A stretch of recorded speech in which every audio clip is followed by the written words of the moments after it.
¿Qué tal? Muy buenas a todos, bienvenidos al canal a un nuevo vídeo y hoy vamos a hablar de lo que ha sucedido a lo largo de esta semana en los cuartos de final de la Copa del Rey. Ya tenemos semifinalistas, como veis, tanto en la miniatura como en esta imagen.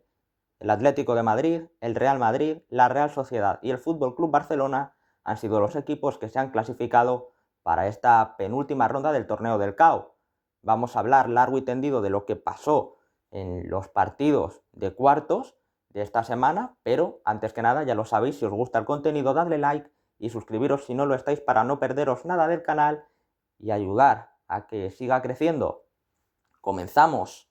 Vamos a ir de más reciente a más antiguo por tiempo. El último partido de cuartos de final se disputó anoche en Mestalla, enfrentó al Valencia y al Fútbol Club Barcelona. Hace 10-11 días en Montjuic el conjunto Che se llevó una paliza, 7-1.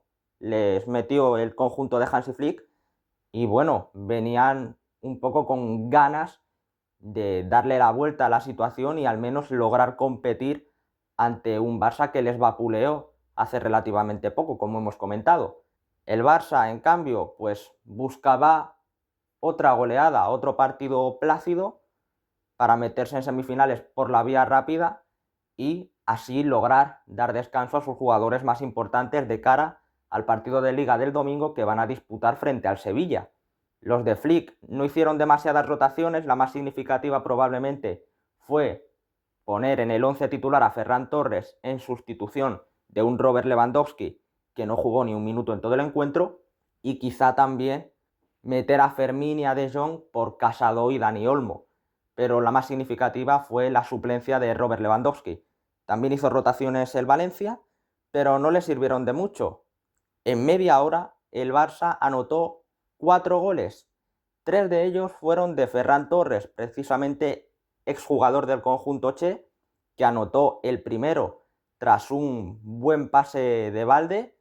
Ferran ganó la espalda de los centrales valencianistas y anotó el 0-1 en el minuto 3.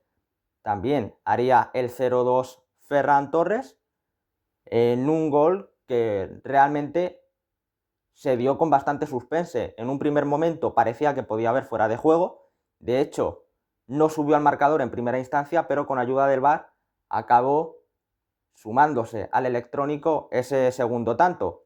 Fue una buena jugada del Barça que Lamine Yamal mandó al palo, pero en el rechace estuvo muy atento el 7 culé para anotar su doblete. El tercero fue de Fermín, en una muy mala salida del portero del Valencia, de Stole Dimitrievski. Se anticipó muy bien el 16 del Barça para poner el tercero, y el cuarto, de nuevo, obra de Ferran, con una muy buena finalización. Esto produjo que a la media hora de encuentro, con ese 0-4 en el marcador, muchos aficionados del Valencia comenzaran a abandonar el estadio. Sin duda hay mucha crispación con el estado de forma actual del equipo, con cómo se vienen sucediendo las cosas en los últimos años. La temporada pasada fue relativamente tranquila para lo que había en el equipo, se solventó bastante bien, pero este año parece que el conjunto Che ha vuelto a su realidad de los últimos tiempos, a esta parte. Penúltimos en Liga, en Copa sí que es verdad que han logrado llegar a los cuartos de final, pero en ningún momento enfrentándose a un rival de primera división, y bueno, se vio que el partido les volvía a venir grande a los de Carlos Corberán, un Corberán que realmente tampoco tiene la culpa, acaba de llegar, la situación del club es muy difícil, pero muchos seguidores Ches manifestaron su descontento yéndose muy pronto del estadio. La primera parte acabaría así, en la segunda llegaría un gol más, el de Lamine Yamal, uno de los que faltaba por marcar, recibió una asistencia de Rafinha que no marcó, pero repartió 2 pases, y se aprovechó Lamine de otra mala acción de Dimitrievski, al que se le escurrió la pelota prácticamente del guante izquierdo. Así completó la manita el Barça, que acabó ganando 0-5, pasando tranquilamente a semifinales, otro partido plácido. De hecho, durante toda la Copa del Rey lo viene haciendo muy bien el equipo azulgrana, le metió 4 al Barbastro, 5 al Betis y otros 5 al Valencia. El primer partido del día de ayer fue el que se disputó entre la Real Sociedad y Club Atlético Osasuna. Derbi vasco entre comillas, porque Osasuna es de Navarra, pero bueno, de las tierras del norte, por decirlo de alguna manera. Un duelo que se había producido 4 días antes en Liga. Eso sí, no en el Real Arena como este, sino en el Sadar.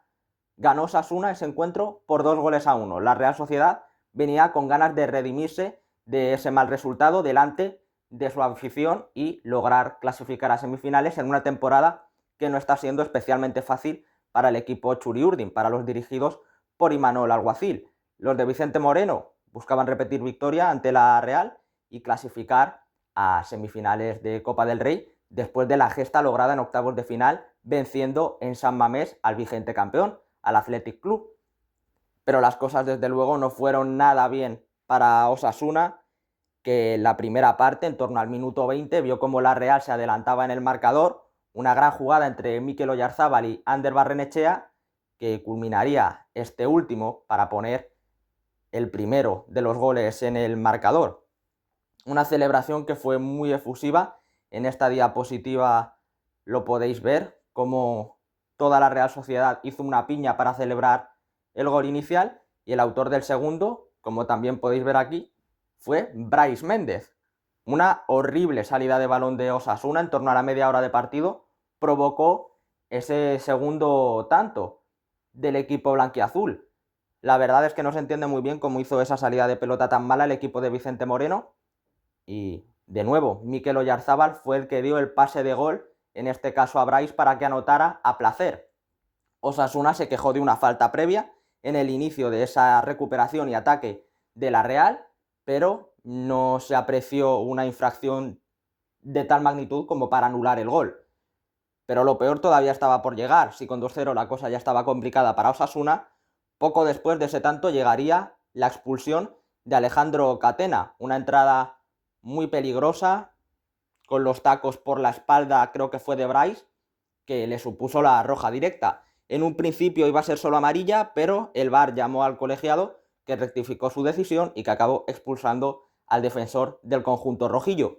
Osasuna lo intentó hasta el final. Durante la segunda parte trató de avanzar un poco las líneas, arriesgar más, pero con un 2-0 en contra y con un jugador menos, la empresa era prácticamente imposible. Y así fue. La Real Sociedad acabó manteniendo ese 2-0 en el marcador para clasificar a semifinales. Vamos con el partido que se produjo el miércoles en Butarque, derbi madrileño, Leganés-Real Madrid. El equipo de Ancelotti, después de la gran polémica que sucedió en Cornellá con esa entrada de Carlos Romero sobre Mbappé, que no fue roja y que supuso un gran enfado de la entidad madridista, que envió un comunicado quejándose del arbitraje últimamente en España y pidiendo cambios, después de todo eso, pues venía la Copa.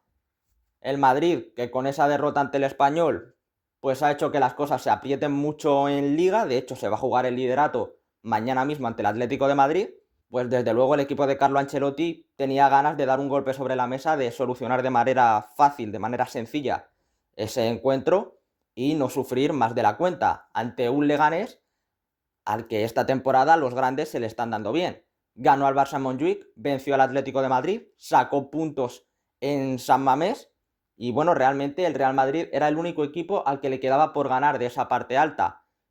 Perdió 0-3 cuando los blancos les visitaron en Liga y buscaban tener una mejor actuación. El partido comenzó con ocasiones para ambos equipos. Alguna buena tuvo el Leganés, una de Diego que saca bien Lunin, otra intervención del meta ucraniano. También Endrick tuvo una en la que reaccionó muy bien el meta del Leganés, pero fue el Madrid el que empezó adelantándose con un gol de Luka Modric. Muy buen pase, creo que fue de Rodrigo en el minuto 18, y Luka lo hace a la perfección para anotar el primero de los goles. De hecho, en esta imagen veis a los autores de los dos primeros goles del Real Madrid, porque sí, el segundo lo hizo Endrick. En una jugada algo embarullada, los defensores del Leganés no aciertan a despejar esa pelota que quedó por el área grande, más o menos a la altura del punto de penalti. Lo hizo muy bien el delantero brasileño, que no está disponiendo de demasiados minutos esta temporada bajo las órdenes de Carlo Ancelotti, pero que parecía que aprovechaba bien su oportunidad en este partido, anotando el 0-2 en el minuto 25. Lo que decíamos, el inicio fue igualado, pero el Real Madrid en ese lapso de tiempo de 7-8 minutos lograba una renta bastante importante en el marcador, de 0-2 No obstante, llegaría la reacción del equipo pepinero y comenzó en el minuto 39. Una mano de Jacobo Ramón, al que Carlo Ancelotti puso en el 11 titular, provocó que Juan Cruz recortara distancias desde los 11 metros.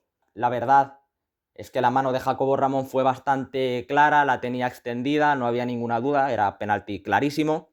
Son cosas que pasan cuando juegas con el primer equipo, no estás acostumbrado a hacerlo, al final esos errores pueden suceder.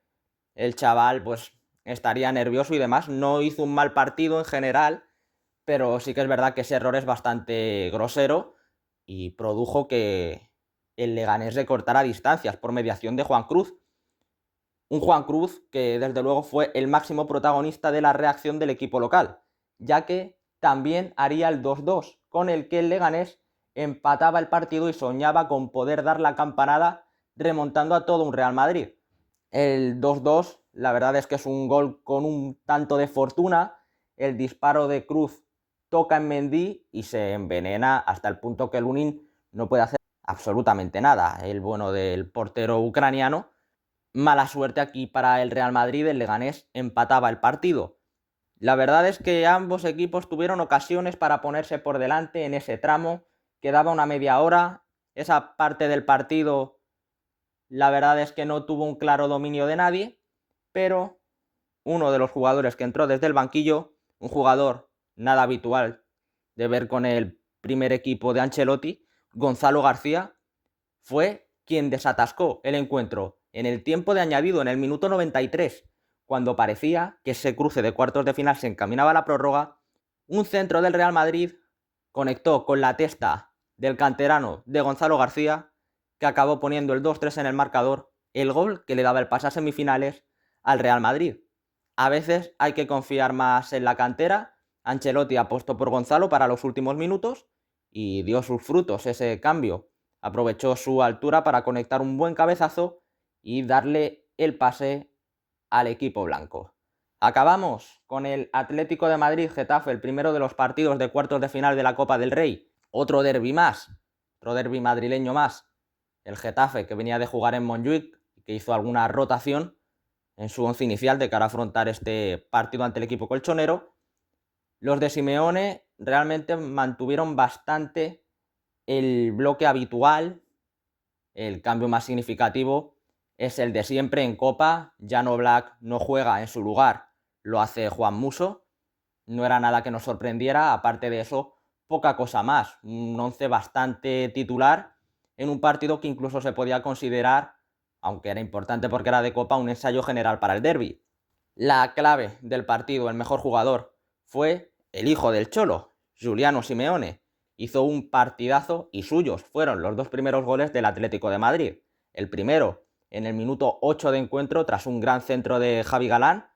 Giuliano logró conectar un buen cabezazo para superar la resistencia de Jiří Lekacek, otra de las rotaciones de Bordalás, que dejó en el banquillo a David Soria. Así haría el primero, el 22 del Atlético de Madrid, que, como hemos dicho, también lograría anotar el segundo de los tantos de los rojiblancos. Una muy buena combinación en el minuto 17 entre los argentinos. Fue Rodrigo de Paul el que dio ese último pasecito a Giuliano para hacer el 2-0. Llegarían más goles, la verdad es que esperábamos un mejor Getafe, sobre todo en defensa. Suele ser un equipo muy rocoso el de Bordalás, los azulones, que no obstante cometieron bastantes errores en este partido ante el Atlético de Madrid. Se les vio despistados, desconcentrados. El Atlético se puso por delante muy pronto, marcó el segundo y ya a partir de ahí las posibilidades del Getafe se redujeron enormemente. Antes del final de la primera parte llegaron más ocasiones por parte del Atlético de Madrid e incluso también acabó llegando el 3-0. Pase de Julián Álvarez para Samuel Lino, que hizo un buen recorte, una buena jugada. No terminó de ser demasiado clarividente ese regate, pero lo acabó haciendo el bueno de Samulino para batir a Lekacek con un tiro cruzado y poner el 3-0 antes del descanso. ¿Llegarían más goles en la segunda parte? Por un momento parecía que no. De hecho, a Giuliano se le anuló el hat-trick por fuera de juego tras otro pase de Javi Galán, pero sí que es verdad que después de eso no llegaron muchas más ocasiones. El Getafe lo intentó un poco, tuvo alguna buena ocasión, pero no logró poner el 1 en su casillero y al final acabarían llegando más goles por parte del equipo de Diego Pablo Simeone, el cuarto y el quinto, precisamente por parte de dos jugadores que iniciaron el encuentro desde el banquillo, Ángel Correa y Alexander Sorloz. Correa fue el que hizo el cuarto tanto de los colchoneros, un golazo desde fuera del área, tiro potente, muy bueno del 10 del Atleti, y Sorloz fue el que hizo el quinto, el que cerró la goleada para el Atlético, precisamente tras una asistencia del propio Ángel Correa. Victoria muy solvente para el Atlético de Madrid, que clasificó a semifinales sin problema alguno. Así que bueno, volvemos a la imagen inicial. Solo quedan 4 equipos: Atlético de Madrid, Real Madrid, Real Sociedad y Fútbol Club Barcelona. ¿Cuándo vamos a saber cuáles van a ser las semifinales? Pues lo sabremos el miércoles, a eso de la 1 del mediodía, porque será cuando se produzca el sorteo de esas semis. Así que vamos a ver lo que sucede, qué cruces nos depara ese sorteo. Recordemos que las semifinales es la única eliminatoria de la Copa del Rey que se juega a ida y vuelta, es decir, que será a doble partido, 180 minutos, por lo que será muy interesante saber los cruces. Hasta entonces, que vaya bien y nos vemos en el próximo vídeo. Chao.